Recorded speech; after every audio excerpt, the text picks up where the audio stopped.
Well, I wasn't planning to quote my father. I didn't know that clip was going to be in there, but he was absolutely right. It is not work what we do. It is a joy. Sometimes it is done under the toughest, as we've seen, most horrifying of circumstances. But it is a joy, and as we've also seen tonight, it is a responsibility. I first of all want to recognize my Fox family, many of whom have come here tonight, and I very much appreciate your making the effort to do that. I want to thank my wife, Lorraine, who has been on this journey now with me for the last 21 years. I want to thank the ICFJ for this award. As you've heard tonight, this organization does great work supporting quality journalism around the world and in this country, and I am very proud, especially after I've heard the stories of my fellow award winners, to be included in your ranks tonight. I'm especially delighted because, as you've heard, my first boss, and maybe the best boss I ever had, was Tom Winship. And Tom was one of the founders of ICFJ. As you saw that picture of him, he was the editor of the Boston Globe, and he was straight out of Central Casting. That picture, to the contrary notwithstanding, he generally wore a bow tie and red suspenders. He hired me straight out of college, and one of his hallmarks was how he encouraged young reporters. I think most of the reporters here tonight have had a Tom Winship in their past. But what sticks with me is something else. Tom had that remarkable ability that great editors have to see around the corner. I'll never forget, back in 1971, Tom convened a meeting to discuss what would be the big stories that year. With the Vietnam War raging, most of us talked about that, or the upcoming presidential race with Richard Nixon seeking re-election. Tom agreed those would be important, but he then brought up something that we all missed, that none of us were talking about at that time, and that's the economy. As the year progressed and we saw Nixon take the country off the gold standard and impose wage and price controls, I wondered at Tom's remarkable feel for the news even before it happened, and I asked myself, how did Tom know? You've heard stories tonight of journalists around the world facing challenges, even danger, as they report the news. While I would never compare us, myself certainly, to reporters in Pakistan and Syria, hell, as my Fox family knows, I consider it a hardship if I am assigned a room next to the ice machine. Journalists in our own country face our own headwinds these days, and that's what I want to talk about tonight. But let me be clear, because whatever side you're on in the debate over journalism these days, you're not going to like some of what I have to say. Let's start with a basic fact. President Trump is engaged in the most direct, sustained assault on a free press in our history. Since early in the campaign, he has done everything he can to delegitimize the media, attacking us institutionally and individually. And I think his purpose is clear: a concerted campaign to raise doubts that when we report critically about his administration, that we can be trusted. According to something called the Trump Twitter Archive, and who knew that something like that even existed, between January 10th and the end of October, Mr. Trump tweeted about, quote, fake news 141 times. One tweet stands out. On February 17th, the president tweeted this: "The fake news media, failing New York Times, NBC News, ABC, CBS, CNN, is not my enemy, it is the enemy of the American people." And that was precisely his point. If we report negatively about something he's doing, we are hurting the country. Reince Priebus, then the White House Chief of Staff, was my guest on Fox News Sunday 2 days later. When I asked him about the president's tweet, he complained that, yes, we covered what Mr. Trump did, but, quote, as soon as it's over, the next 20 hours is all about Russian spies. I answered, you don't get to tell us what to do any more than Barack Obama did. He whined about Fox News all the time, but he never said we were the enemy of the American people.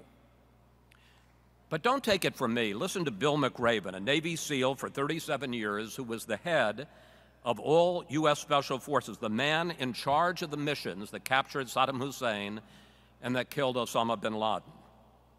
It turns out McRaven graduated from the University of Texas with a degree in journalism. He's now the chancellor of the UT system. And after the president's tweet, he told his students, "This sentiment may be the greatest threat to democracy in our lifetime." Remember, this is a man who fought the Soviet Union. This is a man who fought Islamic terrorism. But when I asked him about his comments, he said this: "Those threats brought us together. Both the President and I swore an oath to the Constitution. And the First Amendment to that Constitution, the First Amendment, is freedom of the press. When the President says the media is the enemy of the people, to me that undermines the Constitution. So I do think it is a tremendous threat to our democracy." It turns out McRaven may have understated the threat. A Politico poll a couple of weeks ago found that 46% of voters now believe that major news organizations make up stories about President Trump. A Newseum Institute poll in May found 23% think the First Amendment, quote, goes too far, and 74% don't think fake news should be protected by the First Amendment. That's the easy part of what I want to say tonight, at least for this audience. The next part isn't, but for those of us in this room, the next part may be the most important. There's an old saying, even hypochondriacs get sick. And even if President Trump is trying to undermine the press for his own calculated reasons, when he talks about bias in the media, about unfairness, he may have a point. Hear me out on this. On November 10th of 2016, 2 days after the election, in effect 1 year ago tonight, here was the banner headline across the front page of the New York Times: "Democrats, students, and foreign leaders face the reality of a Trump presidency." This was the lead paragraph. The American political establishment reeled on Wednesday as leaders in both parties began coming to grips with 4 years of President Donald J. Trump in the White House, a once unimaginable scenario that has now plunged the United States and its allies and adversaries into a period of deep uncertainty about the policies and impact of his administration. Reeled, coming to grips, unimaginable, plunged. Could they have come up with any more buzzwords in a single paragraph?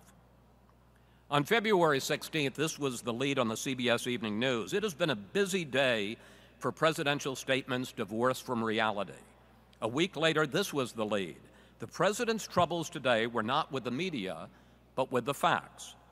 On August 2nd, this was the report from CNN's White House correspondent: "This White House has an unhealthy fixation on what I call the 3 M's, the Mexicans, the Muslims, and the media, and their policies tend to be crafted around bashing one of those 3 groups." And here was a tweet on August 18th, a tweet not from the president, but from a White House reporter for the New York Times: "Would you keep working for a boss who consistently refuses to distance himself from virulent racists, anti-Semites, and white supremacists?"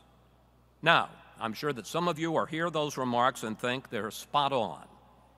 But ask yourself, honestly, do they belong on the front page of the New York Times? Do they belong as the lead of the CBS Evening News? Here's what I think is going on. I believe that some of our colleagues, many of our colleagues, think this president has gone so far over the line to bash the media, it has given them an excuse to cross the line themselves to push back. And as tempting as that may be, I think it's a big mistake. We are not players in the game. We are umpires or observers, trying to be objective witnesses to what is going on. That doesn't mean we're stenographers. If the president or anyone we're covering says something untrue or does something unreasonable, we can and should report it.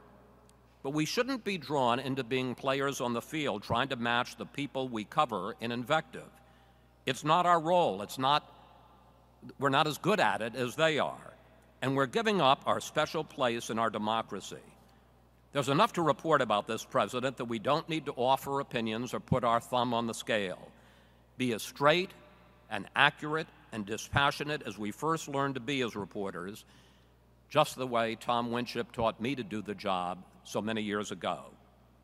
Thank you for letting me get some things off my chest. Thank you again for this evening and this award. And thank you, ICFJ, for backing strong, solid, assertive journalism all around the world. Thank you.